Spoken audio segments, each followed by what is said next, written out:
Welcome friends, मैं Ram all in one computer cafe की ओर से। आज का जो हमारा टॉपिक है ऑपरेटिंग सिस्टम। ऑपरेटिंग सिस्टम क्या होता है, ऑपरेटिंग सिस्टम के मुख्य कार्य क्या हैं, इस वीडियो के माध्यम से हम पूरे टॉपिक को बहुत अच्छे से समझते हैं। तो चलिए फ्रेंड्स, अब स्टार्ट करते हैं। जो ऑपरेटिंग सिस्टम होता है वो एक सिस्टम सॉफ्टवेयर है।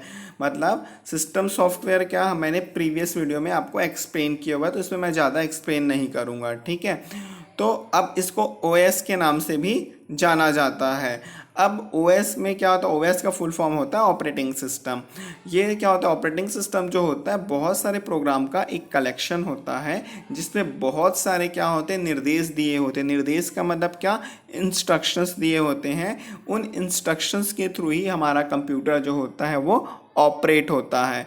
सबसे मेन जो होता है, जो ऑपरेटिंग सिस्टम होता है, वो हार्डवेयर के बीच, एप्लीकेशन सॉफ्टवेयर और यूज़र के बीच में बहुत बढ़िया कनेक्शन इस्टेब्लिश करता है, जिससे यूज़र कंप्यूटर को ऑपरेट कर सके। आगे देखते हैं फ्रेंड इसके कार्य, ठीक है। ऑपरेटिंग सिस्टम के मुख्य कार्य: कंप्यूटर चालू किए जाने पर सॉफ्टवेयर को द्वितीय मेमोरी से लेकर प्राथमिक मेमोरी तक डालना और तथा कुछ मूलभूत क्रियाएं प्रारंभ करना। मतलब जो ऑपरेटिंग सिस्टम होता है वो क्या करता है, जो सॉफ्टवेयर होता है सेकेंडरी मेमोरी से लेता है उस सॉफ्टवेयर को और सेकेंडरी मेमोरी से प्राइमरी मेमोरी में डालता है, और उसके बाद जो कंप्यूटर का जो काम है वो क्या हो जाता है, स्टार्ट हो जाता है, ठीक है। हार्डवेयर और उपयोगकर्ता के बीच में संबंध स्थापित करता है। मतलब जो कंप्यूटर के जो हार्डवेयर्स हैं और यूज़र के बीच जो कनेक्शन इस्टेब्लिश करने का जो काम होता है वो ऑपरेटिंग सिस्टम का होता है। हार्डवेयर संसाधनों का नियंत्रण तथा बेहतर उपयोग को सुनिश्चित करना। कंप्यूटर के जितने भी हार्डवेयर हैं, मतलब रिसोर्सेस हैं, हार्डवेयर रिसोर्सेस, उस पर कंप्लीट रूप से कंट्रोल करने का जो काम होता है वो ऑपरेटिंग सिस्टम का होता है, जिससे क्या होता है, यूज़र एक बढ़िया उसको चलाने का एक्सपीरियंस प्रोवाइड करता है और इस एक्सपीरियंस के को सुनिश्चित करता है कौन, ऑपरेटिंग सिस्टम। आगे देखते हैं, जो एप्लीकेशन सॉफ्टवेयर होता है, एप्लीकेशन सॉफ्टवेयर के एग्जीक्यूशन के लिए क्या करता है, बेस प्रोवाइड करता है। मतलब जो एप्लीकेशन सॉफ्टवेयर जो होता है, जो एग्जीक्यूट होता है, उसका बेस जो प्रिपेयर करने का जो काम होता है वो ऑपरेटिंग सिस्टम का होता है। मेमोरी और फाइल प्रबंधन करना, मतलब मेमोरी और फाइल का मैनेजमेंट करने का जो काम होता है वो ऑपरेटिंग सिस्टम का होता है। मेमोरी और स्टोरेज डिवाइस के बीच डाटा का ट्रांसफ़र करने का जो काम होता है, मतलब डेटा ट्रांसफ़र करना किसके किसके बीच, मेमोरी और स्टोरेज डिवाइस के बीच, मतलब स्टोरेज डिस्क के बीच जो करता है वो डाटा ट्रांसफ़र करने का काम वो ऑपरेटिंग सिस्टम करता है। हार्डवेयर व सॉफ्टवेयर से संबंधित कंप्यूटर के विभिन्न दोषों को इंडिकेट करता है। मतलब जो हार्डवेयर और सॉफ्टवेयर में कुछ एरर जो होता है, उन एरर के बारे में जो दिखाने का जो काम होता है वो ऑपरेटिंग सिस्टम का है। कंप्यूटर सॉफ्टवेयर तथा डाटा को अवैध प्रयोग से सुरक्षित रखना या इसकी चेतावनी देना। जो कंप्यूटर सॉफ्टवेयर है उसमें जो डाटा का जो मिसयूज़ हो रहा है उससे सेफ्टी प्रोवाइड करने का जो काम होता है और उससे जुड़े अलर्ट प्रोवाइड करने का जो काम होता है वो ऑपरेटिंग सिस्टम करता है। नेक्स्ट देखते हैं स्टूडेंट, जो कुछ फेमस ऑपरेटिंग सिस्टम्स हैं उनके एग्जाम्पल से ये याद रखेंगे, एग्जाम्स में बहुत सारे ऑपरेटिंग सिस्टम्स के नाम आते हैं। एम एस डॉस, ठीक है, जो एम एस डॉस होता है वो माइक्रोसॉफ्ट का जो है वो ऑपरेटिंग सिस्टम है। एप्पल का जो ऑपरेटिंग सिस्टम है मैक ओ एस, एप्पल का ऑपरेटिंग सिस्टम है। माइक्रोसॉफ्ट विंडोज़ जैसे कि उसमें विंडो 95, 98, 2000 है ना, M E, XP, window Vista, window 7, window 10, ठीक ना, यूनिक्स, लिनक्स, ठीक है, ये सब चीज़ें जो होता है माइक्रोसॉफ्ट विंडोज़ के एग्जाम्पल है। उसके बाद गूगल क्रोम ओएस है, ये याद रखेंगे। एंड्रॉयड जो ओएस है मोबाइल फ़ोन में यूज़ होता है। नेक्स्ट स्लाइड में देखते हैं फ्रेंड्स, नोट देखते हैं। अब इसका जो मेन काम क्या है, जो हाई लेवल लैंग्वेज होता है, जो उच्च स्तरीय भाषा में तैयार किया गया प्रोग्राम सोर्स प्रोग्राम कहलाता है या सोर्स कोड कहलाता है। मतलब हाई लैंग्वेज में जो भी प्रोग्राम बनाया जाता है उन प्रोग्राम को सोर्स कोड या सोर्स प्रोग्राम कहा जाता है, जबकि ट्रांसलेटर सॉफ्टवेयर द्वारा मशीन भाषा में परिवर्तित ऑब्जेक्ट प्रोग्राम या मशीन कोड कहलाता है। मतलब याद रखेंगे, या ट्रांसलेटर सॉफ्टवेयर के द्वारा मशीन लैंग्वेज में चेंज करके जो भी प्रोग्राम बनाया जाता है उसको ऑब्जेक्ट प्रोग्राम या मशीन कोड कहा जाता है। मतलब मशीन लैंग्वेज के द्वारा जो भी कोड बनाया जाता है उसको मशीन कोड बोलते हैं, ये याद रखेंगे। क्लियर हुआ?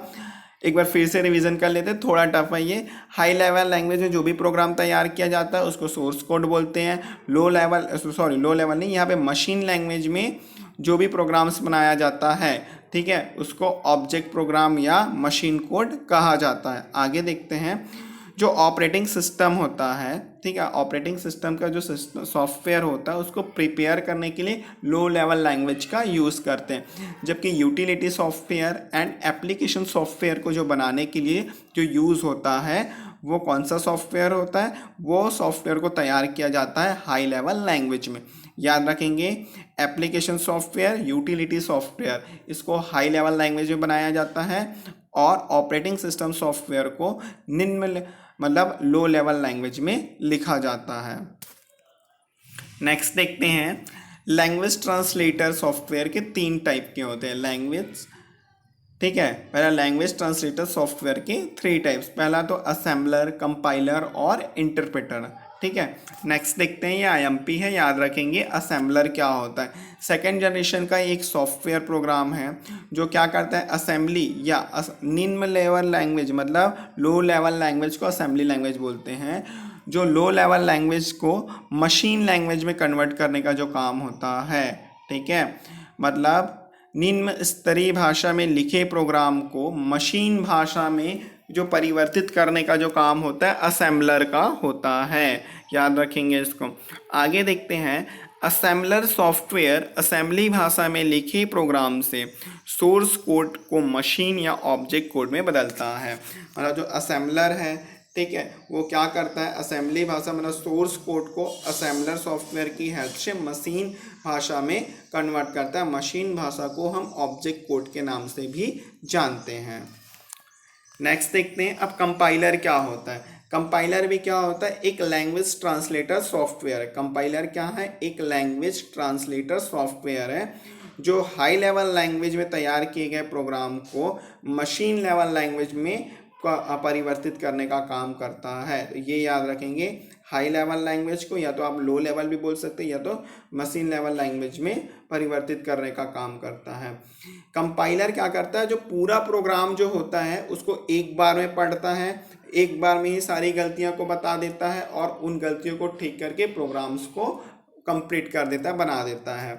नेक्स्ट देखते हैं, अब इंटरप्रेटर भी जो होता है वो भी एक लैंग्वेज ट्रांसलेटर सॉफ्टवेयर है जो हाई लेवल लैंग्वेज में तैयार किया जाता है। अब इसमें क्या होता है, जो हाई लेवल लैंग्वेज है उसको क्या करता है, हाई लेवल लैंग्वेज में तैयार किया गया प्रोग्राम को मशीन लैंग्वेज में कन्वर्ट करने का जो काम होता है वो इंटरप्रेटर का होता है। इंटरप्रेटर जो होता है उच्च स्तरीय भाषा में तैयार किए गए प्रोग्राम को एक के बाद एक लाइन पढ़ता है। मतलब जो भी इंटरप्रेटर है उसमें जो भी प्रोग्राम तैयार किए जाते हैं उन प्रोग्राम के कोड को एक लाइन को पढ़ता है और लाइन बाय लाइन पढ़ने के बाद उसमें गलतियों को सुधारता है। और ये काम वो तब तक के करता है जब तक कि इसकी सारी गलतियाँ ठीक ना हो जाए और जब तक कि ये प्रोग्राम बन ना जाए, तब तक के इस टाइप के ये काम करते रहता है।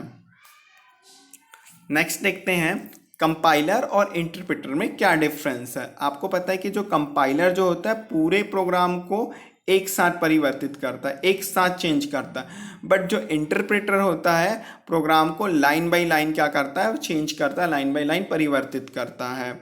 यह पूरे प्रोग्राम को पढ़ने के बाद गलतियों को एक साथ बताता है। मतलब ये प्रोग्राम को पूरा पढ़ लेता है एक बार और पूरी गलतियों को एक साथ दे देता है, बट ये क्या करता है, हर लाइन को में गलती निकालता है, उसके बाद ही ये आगे बढ़ता है। कंपाइलर की तुलनात्मक रूप से अधिक तेज है। मतलब कंपाइलर जो है वो इंटरप्रेटर से ज़्यादा तेज है या कंपाइलर से धीमा है, और इंटरप्रेटर जो होता है वो कंपाइलर से क्या होता है, धीमा होता है या अशुद्धियों को हटाने में धीमा। जो कंपाइलर होता है वो पूरा प्रोग्राम को एक साथ रीड करता है, एक साथ उसकी अशुद्धियाँ निकालता है, एरर्स निकालता है, इसलिए ये प्रोसेस करने में काफ़ी धीमा है, अशुद्धियों को हटाने में काफ़ी धीमा है, लेकिन इंटरप्रेटर जो होता है अशुद्धियों को हटाने में काफ़ी फास्ट है।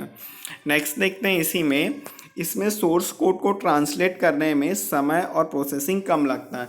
मतलब इसमें जो सोर्स कोड है उसको ट्रांसलेट करने के लिए बहुत कम टाइम लगता है और ये प्रोसेस भी बहुत कम करता है। इसमें सोर्स कोड को ट्रांसलेट करने में बहुत ही ज़्यादा समय लगता है, मतलब सोर्स कोड को ट्रांसलेट करने में ये समय ज़्यादा लेता है। प्रोग्राम को मशीन भाषा में परिवर्तित करता है और उसे क्रियान्वयन नहीं करता, मतलब जो भी ये प्रोग्राम है उसको मशीन भाषा में तो कन्वर्ट करता है, बट उसको एग्जीक्यूट करने का काम इसका नहीं है, किसका, कंपाइलर का। लेकिन जो प्रोग्राम है मशीन भाषा को परिवर्तित, मतलब इंटरप्रेटर जो होता है वो प्रोग्राम को मशीन भाषा में चेंज करता है और उसको एग्जीक्यूट करने का भी काम करता है। अब जो होता है कंपाइलर के कुछ एग्जाम्पल्स हैं, ठीक है, जैसे कि C++, जावा जैसी प्रोग्रामिंग लैंग्वेज जो होते हैं वो कंपाइलर का यूज़ करती है। लेकिन जैसे कि पाइथन है, PHP है, रूबी जैसी प्रोग्रामिंग जो लैंग्वेज है, जो हाई लेवल प्रोग्रामिंग लैंग्वेज है, वो इंटरप्रेटर का उपयोग करती है। आई होप सो स्टूडेंट्स आपको ये इंफॉर्मेटिव वीडियो पसंद आया होगा। Thank you so much.